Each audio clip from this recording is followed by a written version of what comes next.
दूसरे की देवरानी। ये कहानी है एक ऐसी जेठानी की जिसको अपनी देवरानी से ज़्यादा दूसरों की देवरानियाँ अच्छी लगती थी। इस जेठानी को अपनी देवरानी के अंदर कोई भी अच्छाइयाँ नहीं दिखती है। अगर उसे दिखती है तो सिर्फ उसकी कमियाँ। खैर, अभी ये जेठानी अपनी सासू माँ के साथ बैठी हैं और अपनी देवरानी की बुराई कर रही है। देखो माँ जी, मैंने तो आपसे पहले ही कहा था, ज़रा विमला को समझाइए कि घर से ज़्यादा बाहर ना निकले, लेकिन आप कहाँ मेरी सुनती हैं। देखिए, रात के 9 बजने वाले हैं। तो सही कहती है मंजुला, मुझे उसे ज़्यादा ढील नहीं देनी चाहिए थी। अभी देवरानी को इस घर में शादी करके आए हुए सिर्फ 7 महीने हुए हैं और देखो अभी से कितनी अपनी मर्जी चलाने लगी है। बोल कर तो गई थी कि 7 बजे तक आ जाएगी। वही तो, आपने कभी कमला आंटी की बहू को देखा है घर से बाहर निकलते हुए?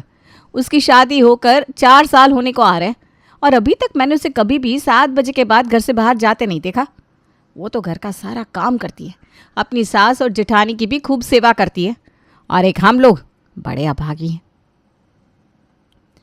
दरअसल मंजुला की देवरानी विमला आज अपनी बचपन की सहेली से मिलने किसी रेस्टोरेंट में गई थी, जो किसी दूसरे शहर में रहती थी और करीब 7 साल बाद इस शहर में आई थी।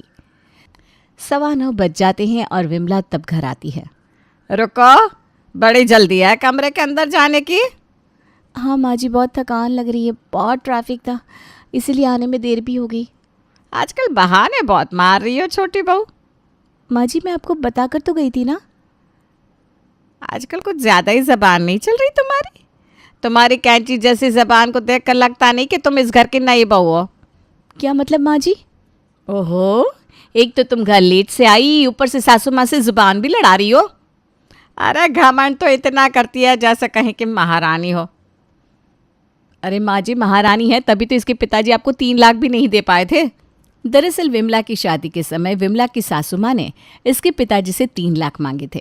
वहीं विमला के पिताजी ने विमला की सासू माँ से वादा किया था कि वो शादी के 15 दिन बाद उन्हें ये रकम दे देंगे, लेकिन फिर वो रकम जुटाने में असमर्थ रहे। तो बस इस बात का जिक्र विमला की जेठानी और उसकी सासू माँ हमेशा करती रहती है, जिससे उसे बहुत दुख पहुँचता है। विमला का पति ऑफिस से आता है। ये आप सभी लोगों ने क्या लगा रखा है? जब भी मैं ऑफिस से आता हूँ तो देखता हूँ घर में यही सब चल रहा है। एक तो ऑफिस से दिमाग खराब करवा कराओ और ऊपर से जब घर आओ तो बस ये सब। अरे देवर जी, ये सब तो आपकी पत्नी की मेहरबानी है, ज़रा अपनी पत्नी को समझाइए ना। ऐसा क्या कर दिया विमला ने? महारानी आज 9:15 बजे घर आई है। हाँ देवर जी, और ऊपर से आजकल घर के कामों में इनका दिल नहीं लगता। विमला, कर दिया करो ना घर का काम, और ज़्यादा घर से बाहर मत जाया करो। और इतनी लेट क्यों आई तुम? वो मेरी सहेली बहुत सालों बाद यहाँ आई थी, तो बस उसी से मिलने गई थी। ठीक है, जो भी है, लेकिन ज़रा टाइम का ध्यान रखा करो। अच्छा ठीक है, अब आप सब खाना लगाओ, खाना खाते हैं, भैया भी आते ही होंगे। दरअसल प्रदीप ऐसा ही था, वो अक्सर ऑफिस के काम से बिजी रहता और इसलिए अपनी पत्नी पर ज़्यादा ध्यान नहीं दे पाता था।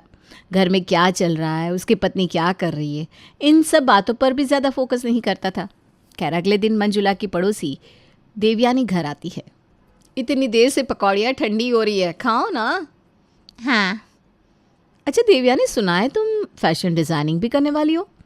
हाँ दीदी, एक्चुअली बात ये है ना, घर में बैठे बैठे भी क्या करना है, थोड़ा कुछ सीख लूँगी तो मेरे ही काम आएगा। अरे लेकिन तुम तो घर का सारा काम करती हो, तुम्हें तो टाइम भी नहीं मिलता होगा। दीदी वो तो है, लेकिन बस यही है कि अगर कुछ सीखना है तो डबल मेहनत करनी पड़ेगी।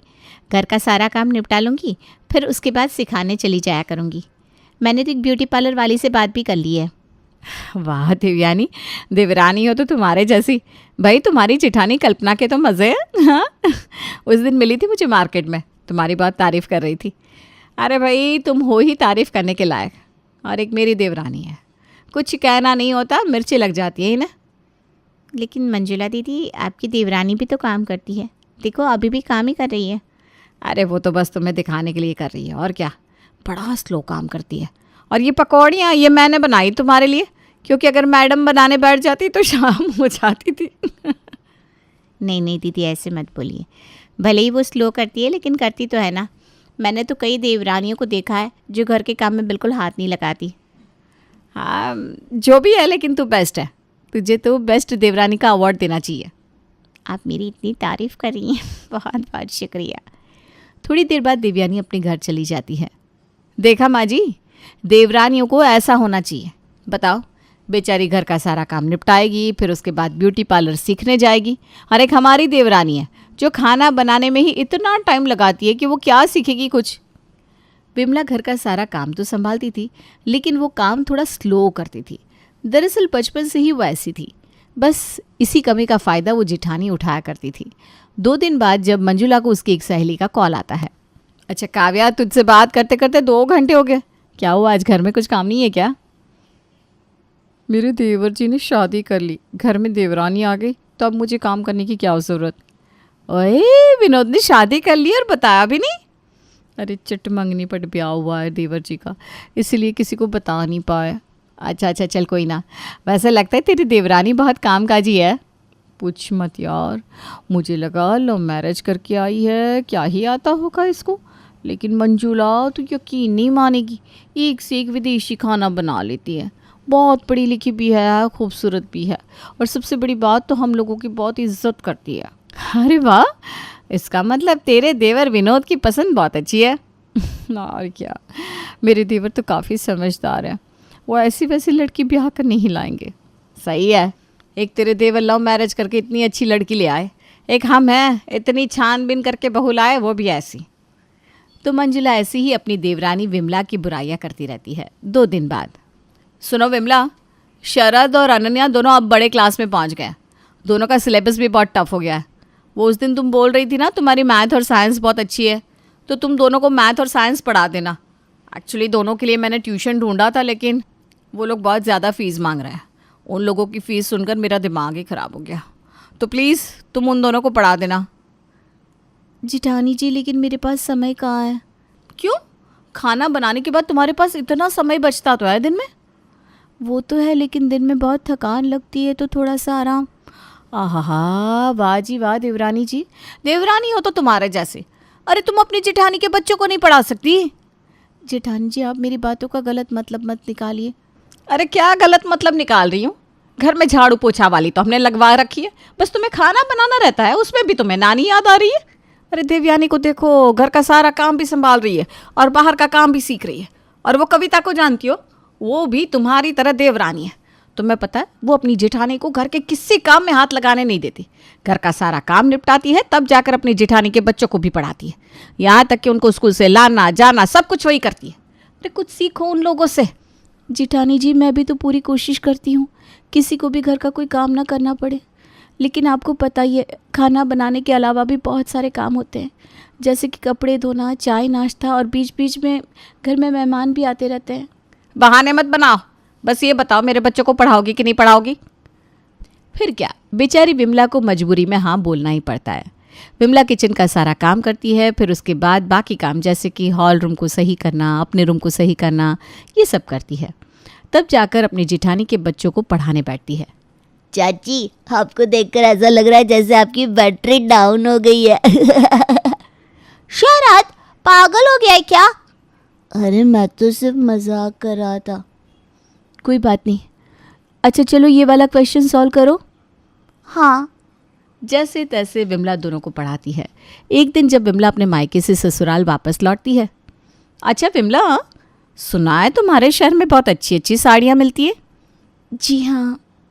अगर ये बात तुम्हें मालूम थी तो हम लोगों के लिए सिर्फ ये सस्ती मिठाई क्यों लेकर आई? वो दरअसल बात ये कि अभी इनको तनख्वाह नहीं मिली ना। अरे देवर जी को तनख्वाह नहीं मिली तो क्या हुआ? तुम्हारे घर वालों के पास पैसे नहीं थे? कम से कम मेरे लिए और सासू माँ के लिए एक एक साड़ी ही भिजवा देते। मुझे लगता है बात ये नहीं है कि उन्होंने साड़ी नहीं भिजवाई, दरअसल बात तो यह है कि तुम्हारा ही मन नहीं होगा हमारे लिए कुछ लाने का। और आज भी ये जेठानी अपनी देवरानी को बहुत सुनाती है। इसके कुछ दिन बाद मंजुला का अचानक से पैर फिसल जाता है। अरे ये मेरी देवरानी कहाँ गई? माँ जी। अरे बहू का इंतजार करती रहोगी या उठाओगी भी मंजुला को? चलो उठाओ। मंजुला के सास ससुर बड़ी मुश्किल से उसे उठाते हैं, बिस्तर पर रखते हैं। रुको, मैं डॉक्टर को कॉल करके बुलाता हूँ। मंजुला के ससुर डॉक्टर को कॉल करते हैं और थोड़ी देर बाद डॉक्टर घर आते हैं। हाँ ये डॉक्टर साहब। 10 मिनट बाद विमला भी आ जाती है। अरे जेठानी जी को ये क्या हो गया? पैर फिसल गया तुम्हारी जेठानी का। डॉक्टर साहब, इनको ज़्यादा चोट तो नहीं आई ना? नहीं नहीं, डरने की कोई बात नहीं है, साधारण सी चोट है, कुछ दिनों बाद ठीक हो जाएगी। मैंने कुछ दवाइयाँ लिख दी है, ये आप इन्हें टाइम पर देते रहिएगा। जी। प्रिस्क्रिप्शन देकर डॉक्टर साहब वहाँ से चले जाते हैं। डॉक्टर के सामने नाटक अच्छा कर रही थी तुम। इतनी देर कहाँ हो गई तुम्हें? कहाँ गई थी? जेठानी जी, वो सब्जी वाले ने थोड़ा छुट्टा देने में टाइम लगा दिया। झूठ बोल रही हो तुम। घर का काम ना करना पड़े इसलिए ज़्यादा बाहर रहना चाहती हो ना? सब पता है मुझे। देवयानी और कविता को देखो किस तरह अपनी जेठानी की सेवा में लगी रहती है, और अपनी सासू माँ की भी कितनी सेवा करती है, और एक तुम हो। अरे बड़ी बहू, आज का दिन तो जाने दो, आराम करो तुम। अब मंजुला जो थोड़ा बहुत काम करती थी अब वो भी नहीं करती। माँ जी, 2 दिन हो गए, एक दिन भी इसने मेरी मालिश नहीं की। वही तो, घर का थोड़ा सा काम करने में ही इसकी हालत पतली हो जाती है। एक हम थे, अरे हमने तो अपनी दोनों जेठानी को संभाला था और अपनी सास को भी संभाला, साथ में अपनी सास की छोटी बहन को भी संभाला। बोलो। वही तो माँ जी। खैर, अगले दिन विमला मंजुला के पैरों की मालिश कर ही देती है। बेचारी घर का सारा काम संभालती, मंजुला की पूरी देखभाल करती और फिर भी इतना सुनती। अच्छा, ये तो बहुत अच्छी बात है, तुम लोग जल्दी आ जाओ, मुझे तो अपनी पोती से मिलने का बहुत मन कर रहा है। दरअसल ये कॉल मंजुला की जेठानी सोनाली का था, जो किसी दूसरे शहर में रहती थी। वो लोग 3 दिन बाद उनके घर आ रहे थे। 3 दिन बीत जाते हैं, सोनाली अपने ससुराल आती है।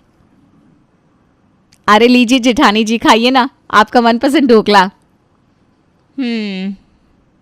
अरे विमला, कि इसमें तुमने शक्कर बहुत ज़्यादा डाल दी है। तुम्हें कल बताया था ना जेठानी जी को ज़्यादा मीठा पसंद नहीं है। सॉरी जेठानी जी। कोई बात नहीं, नेक्स्ट टाइम ध्यान रखना। और तुमने आलिया और जेठानी जी के लिए वो वाला जूस बनाया? जी बस बना रही हूँ। ओफो, तो जाओ, कब बनाओगी? हाँ जाती हूँ। जेठानी जी माफ़ करना, ये ना थोड़ी ऐसी ही है, मतलब इनका काम ना ऐसा ही रहता है, और कभी कभी तो बिगड़ भी जाता है। सास सामने बैठी हुई है और ये सास से भी ज़्यादा हुक्म चला रही है। सोनाली और उसकी बेटी को ये चीज़ बड़ी अजीब लगती है। अगले दिन आलिया अनन्या की डॉल के लिए कपड़े बना रही थी। हमसे तो कपड़े बन ही नहीं रहे। लाइए, मैं ट्राई करूं? ओके। विमला थोड़ी देर में गुड़िया के लिए कपड़े तैयार कर देती है। Wow, so nice dress. इससे अच्छा तो मैं बना देती।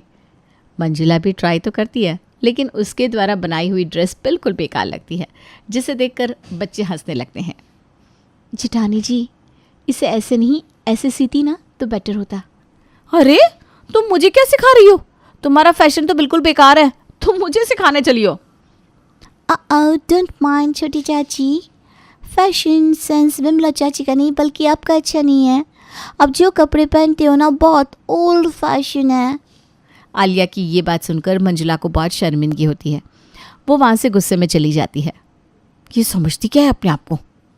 अगले दिन सोनाली की दोनों देवरानियाँ उसके लिए रसगुल्ले बनाती हैं। मेरे रसगुल्ले तो जल्दी बन गए, चलो जल्दी से जेठानी जी को चखा देती हूँ। मंजुला जल्दी जल्दी सोनाली के पास पहुँचती है। जेठानी जी देखिए तो, मैं कितनी जल्दी आपके लिए रसगुल्ले ले आई, और वो विमला अभी तक आराम से बना रही है। ऐसी है बेवकूफ़ कहीं की। अच्छा लाओ ज़रा चखूँ तो रसगुल्ले तुम्हारे। सोनाली रसगुल्ले चखती है। कितना बेकार बनाया रसगुल्ला। ऐसा लग रहा है जैसे बस चीनी का पानी उबाल दिया हो और उसमें फटा हुआ दूध डाल दिया हो। ओफो। पता है, मेरी फ्रेंड जैस्मिन की देवरानी भूमिका तुमसे 1000 गुना अच्छा रसगुल्ला बना लेती है। तुम तो उनके सामने कुछ भी नहीं हो। तभी विमला अपने रसगुल्ले लेकर आती है। सोनाली विमला के भी रसगुल्ले चखती है। इसे कहते हैं रसगुल्ले। गुस्से में मंजुला बिना कुछ कहे वहाँ से चली जाती है। जेठानी जी, ये कुछ ज़्यादा ही नहीं हो रहा। अरे चुप रहो तुम, भोली हो, कुछ जानती नहीं हो। ऐसे लोगों को कैसे सीधा करना है मुझे अच्छे से पता है। तुम्हें पता है, मेरे हस्बैंड की ना एक दूर की बहन थी। कहने को तो दूर की बहन थी, लेकिन उसने हमारे घर में अड्डा जमा लिया था। चलो यहाँ तक भी ठीक था, लेकिन उसने तो मुझे परेशान ही कर दिया था। जैसे ये मंजुला तुम्हारे साथ कर रही है ना, वैसे ही वो मेरे साथ करती थी। उसको भी मैंने 3 महीने में ठीक कर दिया था। अब आई बात समझ में। सोनाली ने विमला को सब कुछ पहले से ही समझा दिया था। अब सोनाली ने अपनी देवरानी मंजुला की क्लास लेना शुरू कर दिया था। सुनो देवरानी, खाना तो अच्छा बना लेती हो तुम, तो जब तक मैं यहाँ रहूँगी तब तक तुम्हें ही खाना बनाना होगा। फिर क्या, सोनाली अपनी देवरानी की खूब सेवा लेती है और उसकी गलती करने पर उसे खूब सुनाती भी है। ओफो माँ जी, आप तो कह रही थी आपकी बड़ी बहू मंजुला कपड़े बहुत अच्छे से धोती है। अरे ये देखिए इन्होंने क्या किया, मेरी बेटी के कपड़े में ये दाग लगा था, इसको तो छुड़ा नहीं पाई और ऊपर से कपड़े भी साफ नहीं धोए। अरे हाँ, ये क्या? माँ जी, इससे अच्छा काम तो विमला ही कर लेती है। अब मंजुला बहू को समझ में आ रहा होगा कि देवरानी होना किसे कहते हैं। उसी शाम को जब सभी लोग रेस्टोरेंट जा रहे थे, मंजुला चाची ये क्या है? अरे देवरानी जी, हम रेस्टोरेंट में खाना खाने जा रहे हैं, किसी की शादी में नहीं जा रहे हैं। ये क्या पहना है आपने? और इतने जेवर आप में तो बिल्कुल भी फैशन सेंस नहीं है। अरे जाकर चेंज कर लो ना। मंजुला अपने कमरे में जाती है और बहुत रोती है। तो जेठानी जी, अब आपको देवरानी बनकर कैसा लग रहा है? सच में मुझे समझ में आ गया कि मैं कितनी बुरी थी। माफ़ कर दो विमला। कोई बात नहीं जेठानी जी, पुरानी बातों को भूल जाइए और मुझे भी माफ़ कर दीजिएगा, मैंने भी आपकी मदद नहीं की। अपनी देवरानी की ऐसी बातें सुनकर मंजुला को यकीन हो जाता है कि उसकी देवरानी तो उसकी बहन जैसी है। चलो, कम से कम मंजुला चाची तो सुधर गई। हाँ वही तो।